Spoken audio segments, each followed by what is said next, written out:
Je développe la technologie au fur et à mesure. Donc, la première difficulté sur le citoyen moyen est-il un geek, c'est de définir qu'est-ce qu'un citoyen moyen et qu'est-ce qu'un geek. Il faut d'abord définir ces deux termes-là pour facilement pouvoir répondre à la question. Puis, si on faisait le tour de la salle, vous demandez qu'est-ce qu'un geek et qu'est-ce qu'un citoyen moyen, il y a de fortes chances qu'on ait plusieurs réponses différentes. Et puis, j'ai appelé ma mère cette semaine pour en savoir davantage. Comme un bon geek, j'ai appelé ma mère, savoir qu'est-ce qu'un geek. Et après une conversation d'environ 45 minutes, elle m'a expliqué le concept. Elle a finalement fini par me dire que pour elle, un geek était la personne qui installait les ordinateurs à son bureau. OK. Bon, c'est une définition, mais si on considère une personne qui est capable d'utiliser un ordinateur comme un geek, une génération complète et plus encore se retrouve à être geek. Donc, ça ne règle pas vraiment le problème, mais ça met une bonne réflexion sur l'évolution du terme geek à travers le temps. Pour ma mère, un ordinateur est un objet de geek, alors que pour moi, il s'agit d'un outil assez commun, normal, que j'utilise tous les jours sans aucun problème. Donc, il y a une évolution du terme à travers le temps. Puis cette évolution se répercute surtout dans notre quotidien. J'ai appelé ici le quotidien technologique. Puis j'ai utilisé deux exemples très simples. Le premier, l'argent. L'argent concerne tout le monde. Encore une fois, conversation avec ma mère. Elle m'a expliqué le guichet automatique lorsqu'elle était plus jeune. Quelle révolution. Bon, c'était difficile, mais elle a fini par comprendre comment l'utiliser. Aujourd'hui, elle l'utilise tous les jours. Moi, je crois que les guichets technologiques ont toujours existé. Je n'ai pas posé de questions sur ça. Mais le défi, pour ma génération, parce qu'on est un peu plus jeune, c'est le paiement en ligne. Bon, ça s'est développé probablement jeune. Il faut d'abord avoir une carte de crédit pour la plupart du temps, mais c'était un défi. Si je vous demande, avez-vous acheté quelque chose, en fait, je vais vous le demander. Si vous êtes concerné, répondez oui, sinon c'est pas grave. Avez-vous, au cours du dernier mois, acheté quelque chose en ligne? Bon, on dirait un peu plus que la moitié. Si je vous demande, avez-vous utilisé un guichet automatique au cours du dernier mois? Ça semble une majorité beaucoup plus grande. Si je vous demande, qui d'entre vous possède des bitcoins? Encore?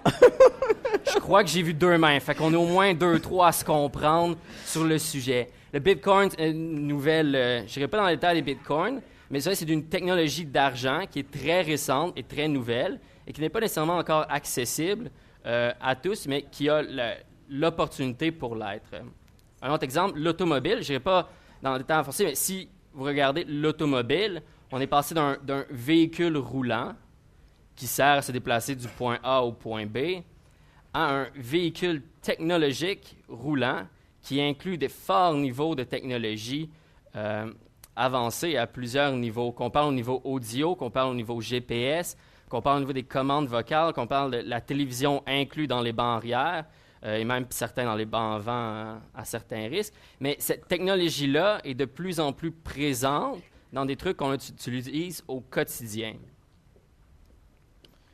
Puis, ce qui amène un peu à la différence à définir qu'est-ce qu'un geek, bien, en fait, dans la vision des choses, le geek est celui qui est en mesure de comprendre et de faire la gestion de cette nouvelle technologie rapidement et surtout de transmettre cette technologie aux citoyens moyens qui, lui, de par la nature des choses, par la nature du temps, finit par absorber normalement cette nouvelle technologie-là comme étant naturelle et faisant partie de sa vie. Le guichet automatique est aujourd'hui normal. Avoir du son dans la voiture est aujourd'hui normal pour moi, pour mes parents, alors que le Bitcoin, pour la plupart d'entre vous, ne veut rien dire et qui, peut-être, dans une dizaine ou quinzaine d'années, signifiera la norme pour les paiements. Donc, on a finalement une définition du geek qui nous amène, je vais juste mentionner rapidement, je n'irai pas dans les détails de tous ces concepts, parce que mes collègues qui suivent vont en discuter davantage que moi, mais je voulais juste sortir quelques termes modernes qui sont probablement sur la ligne de la nouveauté technologique et de la normalisation de ces outils-là. On parle de téléphonie, téléphonie cellulaire. Qui d'entre vous a un téléphone cellulaire? Je dirais presque tout le monde. Pareil, on a aussi Skype, qui est la vidéotéléphonie, FaceTime, qui sont des outils qui se développent de plus en plus. Les médias sociaux. Qui est sur les médias sociaux? Pas de majorité, encore une fois. Quantified Self, ça, je vais le définir rapidement. Le Quantified Self consiste à obtenir des données à travers un appareil mobile sur organiser les données, par exemple le heartbeat, le battement de cœur, désolé pour l'anglicisme, le battement de cœur à travers votre téléphone, par exemple. Donc, c'est des tendances actuelles. Aussi, le crowdsourcing, le savoir libre et la participation citoyenne qui seront définitivement discutées aujourd'hui et qui ont été discutées hier déjà. Ces avancements technologiques, ces technologies amènent des réflexions nécessairement, que j'ai juste mis 3 d'entre elles rapidement, puis qui seront encore une fois discutées plus tard aujourd'hui.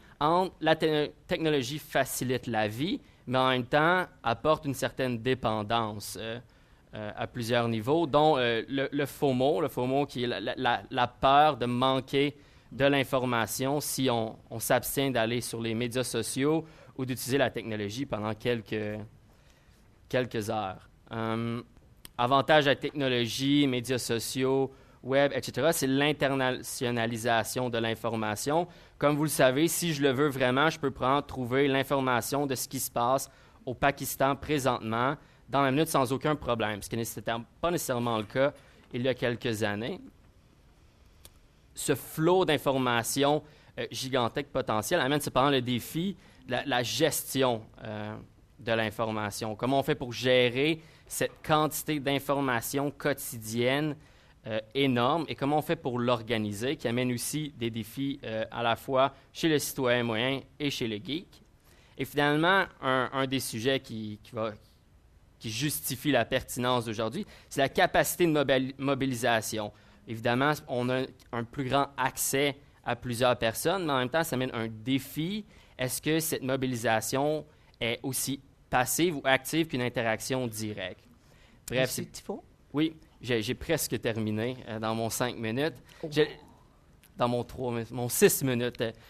Donc, rapidement, le geek est partout aujourd'hui, en fait. C'est dans la culture, dans le monde de la mode, au travail. Puis aussi, on ne peut pas nier que ça fait partie du citoyen pour revenir à la question initiale. Le citoyen moyen est-il un geek? Oui et non à la fois. Ce qui arrive, le geek a l'information, gestion, transmet l'information à travers le temps, et puis il devient naturel pour le citoyen de l'utiliser. Donc, merci. Merci.